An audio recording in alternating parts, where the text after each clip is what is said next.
Thank you very much, and thank you for that kind introduction, Tommy. And it's great to be back here in Singapore. And can I congratulate each of you as representatives of the business communities of this great and dynamic region for attending this conference. This has been a very difficult year for business around the world. You've had to wrestle with the challenges of the global financial crisis, which has become an economic crisis, which has become an employment crisis in many countries. And it has sapped a lot of confidence in the global economy. But the fact that you as leaders of business around the world and around our region, which represents 56% of the global economy, is a testament to your strong resolve. Because together, governments and business have made a difference in this last 12 months. One of the global institutions which has helped make a difference is the G20, and together with my colleague from Mexico and elsewhere around the region and the world, and the fact that we have 9 member states of APEC who are members of the G20 underlines the significance of that institution in underpinning the seeds for economic recovery. In fact, if you look at the fact that we are now in a part of the economy which sees growth in the world in 2009 for the first time since 1951 being negative, the global economy contracting, this has placed very large challenges indeed on the shoulders of global economic governance and of regional institutional cooperation. And this is where governments have a role to play. Secondly, when we are asked, as Tommy has, to address the question of the adequacy of regional institutions, let us assess what is going right before we assess then how we can do it better in the future. Take this great institution, APEC, which this year celebrates its 20th anniversary. Prime Minister Hawke of Australia was an initiator of this great institution in 1989. And when you looked at the challenges back then about drawing down the boundaries of protectionism within this great region, people looked then very sceptically about what we could achieve. But the figures now demonstrate success. Back then, a general protection level of nearly 20% across this region, now over that period of time have been brought down closer to 5%. And when you look at the fact that as a region we generate $6.2 trillion of trade and we have managed to take out such a large amount of protectionism in terms of the economic activity across borders, this is a significant achievement. And it moves to liberalise the economy do not happen automatically. They happen as a consequence of governments getting together and deciding to make things work, to make it easier for business to do what business does best. So on the positive report card, APEC, in my judgment, has been an extraordinary success story. Secondly, when APEC translated in the 1990s to a summit-level operation, it presented new opportunities as well. And those opportunities were for heads of government to gather each year in non-crisis mode across our region to discuss the wider challenges facing the Asia-Pacific region. Challenges of security, challenges of broader global collaboration, including most recently challenges concerning climate change.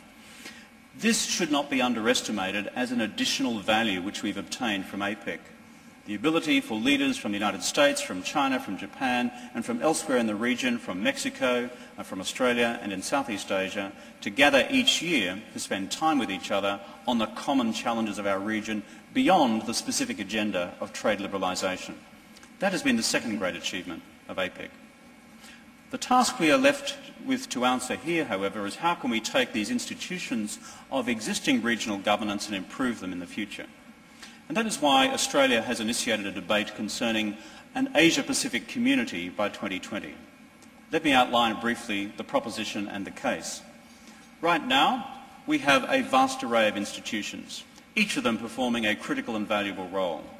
We have APEC, I've just referred to. We have the emergence also of the East Asia Summit, which brings together the dynamic economies of Southeast Asia and ASEAN with the 3 powerhouses of Northeast Asia, China, Korea, as well as Japan, as well as now India, Australia and New Zealand. This is a good gathering. It is achieving good momentum. We also have in our region ASEAN itself, the oldest success story in terms of regional institutionalism.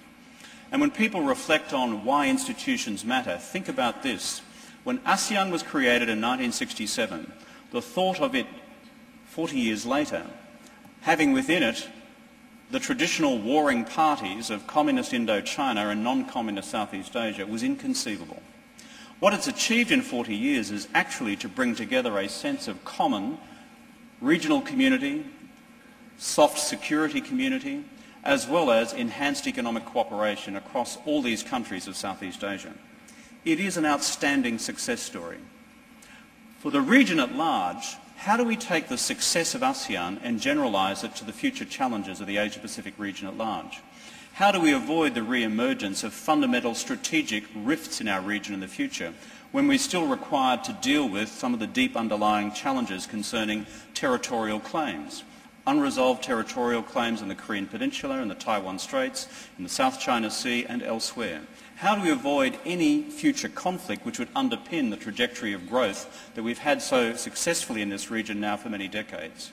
And how do we enhance further our cooperation to create over time a single market in these vast economies which we represent here? Our proposal for an Asia-Pacific community seeks to do this. It seeks to bring together in a single institution over time the economies and countries of our region with an agenda which covers the entire space, not just part of it. Political cooperation, security cooperation, as well as economic cooperation, as well as in the other areas including climate change. At present, APEC has no political or security agenda explicitly. It is a gathering of economies. The East Asian Summit has its strengths, but it includes our great friends and partners, the United States, from its gatherings so far. And ASEAN, of course, is legitimately concentrated on Southeast Asia.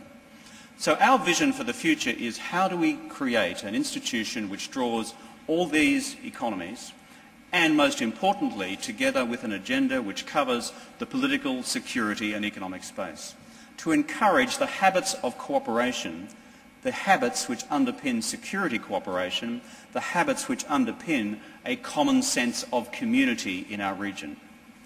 I conclude by saying this. Often we assume that somehow peace and security are delivered by some deterministic means, that they are inevitable. That is not the case. Peace and cooperation across our region has been hard fought through the institutions of existing cooperation over recent decades, because the history prior to that is not a happy history at all.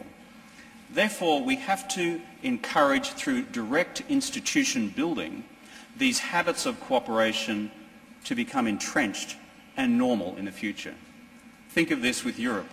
Europe fought disastrous wars from the 17th century to the 18th century to the 19th century, and finally the cataclysm of two world wars in the 20th century, before finally realising that they had to fashion an institution which would put conflict to one side and fashion instead the habits of cooperation. And that is the European Union. I do not advocate a European Union model for the countries of the Asia-Pacific region, but I believe we can learn from that example and learn from the example fashioned within our own neighbourhood through ASEAN itself, an extraordinarily successful institution. So let us have an ambition to move our region in this direction. We in Australia are entirely relaxed and patient about how long this may take. We have set ourselves a goal of 2020. We have a 1.5-track conference convened on our concept of an Asia-Pacific community to be held in Sydney next month. And I'm pleased to say that governments and countries across the region have sent a high-level set of delegations to attend that conference. But we will move patiently and consistently with the expressions of views from across the region, and they will be many and varied. But my concluding point is this. It is far better that we seek to shape the future by encouraging institutionally the habits of cooperation across the wider region than simply to take a passive approach and allow the future to shape us. Thank you for your attention.